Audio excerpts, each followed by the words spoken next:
I am Lieutenant Kindig. I'm here today to relate my experience involving a 2004 Dodge Dakota that I purchased in the state of Washington just before I was reassigned from Hawaii to California. I'm active duty Navy, serving as a physician assistant, now assigned to Naval Hospital, Pensacola. I served 2 tours in Iraq. The last one I just got back in August of last year. I also found out that I'll be leaving for Afghanistan for 12 months coming January of 2008. I'm originally from Arkansas, but as you can see in the military we move around quite a bit. I purchased my new truck on October 8th, 2003 for about $30,000. The manufacturer issued a warranty for 36,000 miles or 36 months. When I was transferred to California 2 months later, I drove the truck from Washington to Camp Pendleton, where I'd be stationed in Oceanside for my next tour of duty.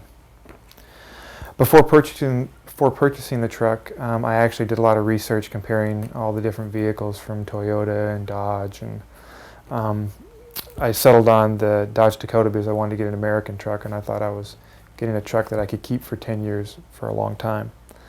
Instead, I bought a nightmare, basically. This truck was a huge hardship and a stress both for myself, my daughter, and my wife. I guess it all started in June of 2004. I actually noticed that the truck was running a little warmer on the temperature gauge, so I took it into the Dodge dealership in Orange County, California. They did a whole workup on it. They said they connected it with their computers and they couldn't find anything wrong. So I didn't really think anything about it because it was still running just fine, just running hotter. So I deployed to Iraq in August of 2004, and then when I got back in February of 2005, I found out that my truck was overheating, and finally it overheated and I got stuck on the highway. I didn't really think anything about it because, you know, things do happen to vehicles, so I took it into Cal Worthington Dodge, which just happened to be a couple miles from where I broke down. They fixed the truck. They said that it was a water pump that had gone out. But like I said, I didn't really think anything about it because water pumps, you know, can't go out on vehicles all the time. Since it was close to 30,000 miles, I went ahead and got the 30,000 mile checkup, and they said that everything else was running fine. That summer, my daughter and my girlfriend at the time, we headed from Oceanside, California to northwest Arkansas where my folks live.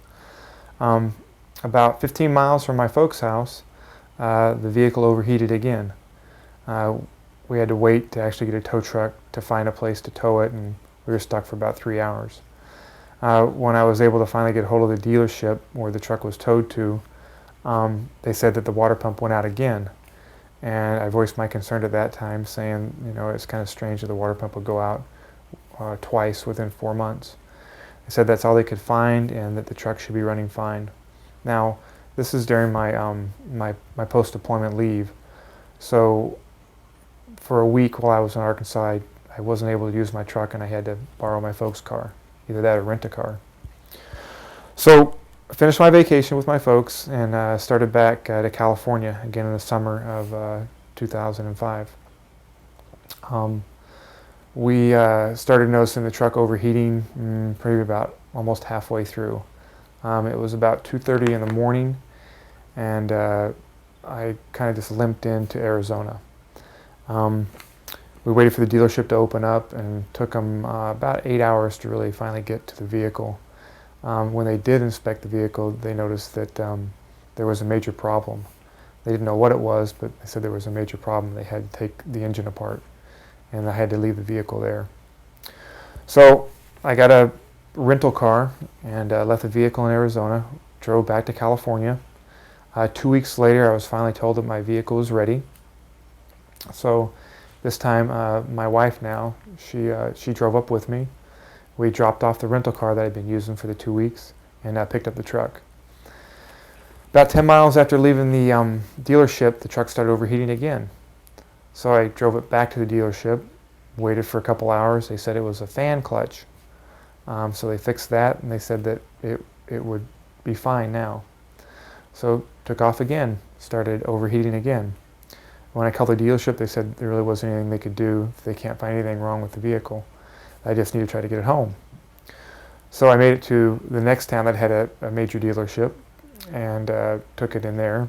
And they said that they would take a look at it. After about 2 hours, they said that they couldn't find anything wrong, but their suggestion was to turn on the heater so it wouldn't get so warm. So this is in the middle of summer and it's about 105 degrees in Arizona. So I had to roll down the windows and we had to turn on the heater to try to get home. When I returned to California, I went back to Cal Worthington Dodge to file a complaint saying that there's definitely something wrong with this vehicle. I made it all the way to the general manager. I actually made an appointment to see him. But when I showed up, he came out like he was irritated and said he didn't have time to talk with me and that at this point, really what I should do is get a lawyer because there's no way he's going to be able to help me with what's wrong with the truck. On August 19th, 2005, my truck overheated again. It had been running warm, but I had been using it to go to and from work. On that date, steam started coming out of the hood. I was about 2 blocks from home, so I just drove slow, rolled down the windows, turned on the heater, and I got the vehicle home. It was running warm, but it wasn't all the way hot. So I parked it there that day. At this time, this is when I finally decided to follow the general manager's advice, and I contacted a lawyer, Ellen Turnage of McCoy, Turnage, and Robertson. She took my case, but said that it's going to be tough because I purchased the vehicle in Washington, so it would fall under Washington's lemon law, not California. But she would try to resolve it without having to file a lawsuit. During this entire time I owned the truck, I made the monthly payments, and I paid the insurance on the vehicle, even though I wasn't able to use it. As active duty military, we don't quite make as much as our counterparts on the civilian side, so for us it was a real hardship. I relied on that truck for transportation to go to and from work, and then also to help my wife move furniture for her business. At that time I had an old 80 Jeep, a CJ7. It's kind of one of those vehicles that you tinker with and fix up over time, and that's what my plan was. But I was stuck at that point, and I had to put $5,000 into it right then to get it to where I would be able to drive it on a daily basis. Like I said, that was a hardship for us and really couldn't afford to shell out the $5,000 at that time. During this whole time, I deployed to Iraq a second time, and I was actually having to deal with this on deployment, trying to get this resolved on a satellite phone, which is a difficult thing when you're in the middle of Iraq. So like I said before, the vehicle was finally purchased back from a Daimler Chrysler. They took it back, but just earlier this month I got my second letter from the DMV in California stating that there was a problem with the vehicle registration. It still was saying that it was owned by me and that I had late fees that I had to pay because it had been registered. When I contacted multiple people with the DMV, I finally got to a person that kind of understood what was going on, and when I sent them all the paperwork I had received, on there it said that the vehicle was not a lemon law buyback and they just repurchased the vehicle. So I said the only reason why that I didn't have to pay the late fees was because I got back the last day of August and the tags expired in September. So since I was able to show my orders when I actually came back, that's why they went ahead and resolved the issue, and hopefully I won't get any more letters back from California DMV.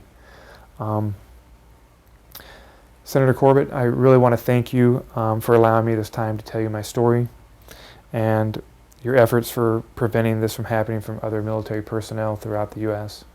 Thank you for your time.